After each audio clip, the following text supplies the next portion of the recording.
Les as du slalom arrière, de l'arrêt de précision et de la maniabilité du volant se retrouvaient comme chaque année à la compétition des bus d'or, organisée par l'Union des transports publics.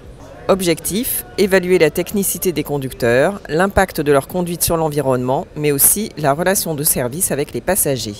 2 nouvelles épreuves ont été introduites cette année. On a un franchissement d'un petit tunnel et ensuite surtout une épreuve d'accessibilité puisqu'on veut en fait tester la capacité des conducteurs à approcher au plus près du trottoir et en bonne position pour les fauteuils roulants, pour l'accès des poussettes.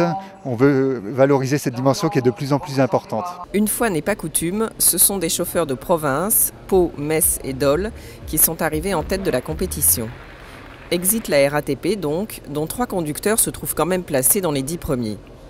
Le prix des chauffeurs européens a été remporté comme l'an dernier par un chauffeur suisse. Point commun des vainqueurs, ils ont trouvé la conduite dans Paris difficile. Je leur tire un coup de chapeau à tous les collègues de la RATP parce que j'ai pu le vivre là une après-midi pendant 20 minutes sur une ligne. Vu que c'est plus dense, il y a plus de signalisation, plus de feux, plus de personnes, tout en plus. Donc il faut avoir 4 paires d'yeux, il faudrait avoir.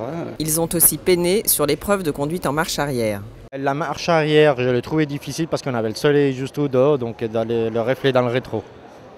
Mais pareil, la marche arrière, c'est ce qui m'a causé le plus de problèmes étant donné qu'on en fait très rarement en réseau. Normalement, on doit appeler les contrôleurs pour assurer la sécurité lorsqu'on le recule, vu qu'on n'a pas de caméra de recul et qu'il y a très peu de visibilité dans un bus. Donc normalement, on ne fait pas de marche arrière. Donc là, c'est vrai qu'on n'est pas habitué et pas entraîné à faire des marches arrière.